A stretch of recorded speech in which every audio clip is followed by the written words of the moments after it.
Hello' দোস্ত, প্ৰকৃতিৰ গল্পলৈ আপোনালোকক স্বাগতম জনাইছোঁ। দোস্ত, আজিকালি যুগ্ন অৰ্থাৎ জোনাকী পৰুৱাবিলাক বাৰু আমি কিয় নেদেখোঁ?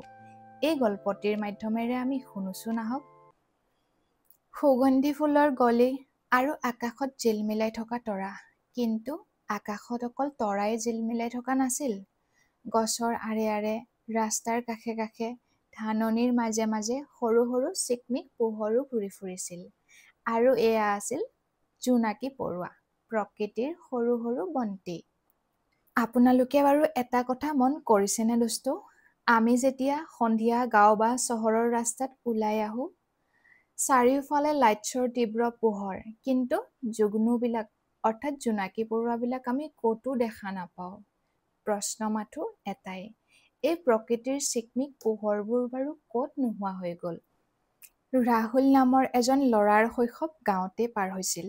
গৰমৰ বন্ধৰ কালছোৱাত ৰাহুলৰ সকলোতকৈ বেছি প্ৰিয় সময়কণ আছিল ৰাতি ককা দেউতাকৰ লগত পথাৰৰ দাঁতিৰে যোৱা সৰু ৰাস্তাটোৰে খোজ কাঢ়া। জোনাক ৰাতি শান্ত পৰিৱেশত ৰাস্তাৰ দাঁতিৰে পৰা সৰু সৰু পোহৰ ওলাই আহে আৰু ৰাহুলৰ চকুজুৰি উজ্বলি উঠে। ককা ককা, এইবিলাক ক'ৰ পৰি? ককাকে মৃদু এটা হাঁহি মাৰি কয়, এইবিলাক পৰি নহয় সোণটো, জোনাকী পৰুৱা হয়। ৰাহুলে লাহেকৈ হাতৰ মুঠিৰে জোনাকী পৰুৱাবিলাক ধৰে আৰু মুঠিটো খোলাৰ লগে লগে উৰি যায়। সেয়া দেখিছা?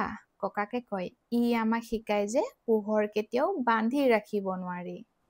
বছৰ বাগৰি বছৰ, ৰাহুলে গৰম বন্ধত জোনাকী পৰুৱাৰ লগতে পাৰ কৰিলে। কিন্তু লাহে লাহে যেতিয়া সি ডাঙৰ হ'ল, উচ্চ শিক্ষাৰ কাৰণে চহৰলৈ গ'ল আৰু এই গাঁৱৰ কোমল পৰিৱেশবোৰো লাহে লাহে কমি আহিবলৈ ধৰিলে। কেইবাবছৰো পিছত উচ্চ শিক্ষা শেষ কৰি ৰাহুলে যেতিয়া গাঁৱলৈ উভতি আহিলে, তেতিয়া গাঁৱৰ সৰু সৰু ল'ৰা-ছোৱালীবিলাকে ৰাহুলক সুধিলে, ৰাহুল খুৰা, আপুনি যে জোনাকী পৰুৱাৰ কাহিনীবোৰ ক'লে, সঁচাকৈ সেইবিধ এবিধ পৰুৱা আছিল নেকি? ৰাহুলে হাইৰাণ হৈ ৰ'ল। যিবিলাক যুগ্ন অৰ্থাৎ জোনাকী পৰুৱাৰ অবিহনে ৰাহুলৰ শৈশৱ আধৰুৱা আছিল, আজিৰ জেনেৰেশ্যনৰ ল'ৰা-ছোৱালীয়ে সেই জোনাকী পৰুৱা দেখাই নাই।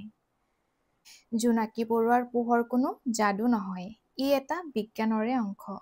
সিহঁতৰ শৰীৰত লুচোফেৰিড নামৰ এবিধ ৰাসায়নিক দ্ৰব্য থাকে আৰু যেতিয়া ই অক্সিজেনৰ লগত মিহলি হয়, তেতিয়া এটা পোহৰৰ সৃষ্টি হয় আৰু এই পোহৰবিলাক ঠাণ্ডা পোহৰ বুলি কয়।